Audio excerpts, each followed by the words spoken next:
अमरावती स्थानिक स्वराज्य संस्था निवडणुकीत युवा स्वाभिमान पक्षाला अमरावतीची जागा द्या, आमदार रवी राणांसह पदाधिकाऱ्यांनी ही मागणी केली आहे। रवी राणांचे बंधू सुनील राणा निवडणुकीसाठी इच्छुक आहेत। महायुतीमधील घटक पक्ष असलेला युवा स्वाभिमान पक्षाला अमरावतीची जागा द्या, आमदार रवी राणा यांच्यासह युवा स्वाभिमान संघटनेच्या पदाधिकाऱ्यांनी ही मागणी केली आहे। आमदार रवी राणा यांचे मोठे बंधू सुनील राणा हे अमरावती स्थानिक स्वराज्य संस्थेच्या निवडणुकीसाठी इच्छुक आहेत।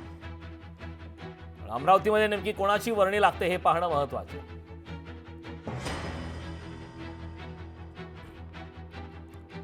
धाराशिव, बीड, लातूर विधान परिषद निवडणुकी संदर्भात महत्त्वाची अपडेट आहे।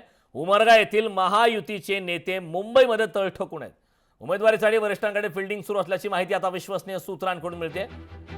शिवसेना उपनेते ज्ञानराज चौगुले, माजी मंत्री बसवराज पाटील आणि भाजपचे नेते संताजी चालुक्य मुंबईमध्ये सक्रिय आहेत। पक्षश्रेष्ठींसोबत बैठका सुरू आहेत आणि लॉबिंगला वेग आलाय। त्यामुळे जागा शिवसेनेला जाते की भाजपला याबाबत सुद्धा संभ्रमावस्था आहे। मात्र भाजपच्या माध्यमातून एक सूर पाहायला मिळतो, निष्ठावंतांना साथ देणार की आयात नेत्यांना संधी देणार की शिवसेनेला ही जागा सुटणार, असे बरेच प्रश्न अनुत्तरित आहेत। संताजी चालुक्य आणि बसवराज पाटील हे दोन नेते भाजपमधून इच्छुक आहेत। त्यामुळे या ठिकाणी नेमकी कोणाची वर्णी लागणार हे पाहणं महत्त्वाचं आहे। भाजपचे निष्ठावंत नेते म्हणून संताजी चालुक्य यांची ओळख आहे, तर बसवराज पाटील हे माजी मंत्री राहिले आहेत आणि शिवसेनेचे उपनेते ज्ञानराज चौगुले या तिन्ही नेत्यांमध्ये सध्या स्पर्धा आहे।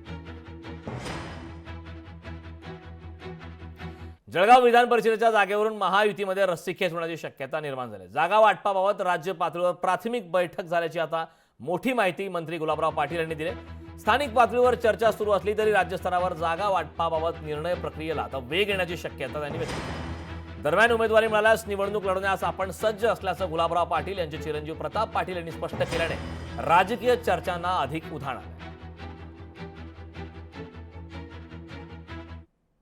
हे वरच्या पातळीवर अजून बैठका सुरू झालेल्या आहेत आणि अजून कोणा पक्षाला किती जागा मिळतात याच्यावर चर्चा चालू आहे आणि त्याच्यानंतर मग पुढच्या गोष्टी होतील। पण तरीसुद्धा जिल्ह्यामधल्या कार्यकर्त्यांच्या मार्फत प्रत्येक पक्ष आपल्या आपल्या कार्यकर्त्यांकरता उमेदवारी मागण्याचा प्रयत्न करतोय। हे आता ज्या जागा मागतायत त्याच्यामध्ये जळगावची आमची मागणी आहे की जळगावची जागा आम्हाला सुटावी आणि तशी मागणी शिंदे साहेबांनी वरती केलेली असावी। ते आता त्या बाबतीमध्ये मी बोलणं उचित होणार नाही, कारण की शेवटी हा त्यांच्या अखत्यारीतला विषय आहे। पण अजून चर्चेला उद्यापासून सुरुवात होईल असं म्हणतात।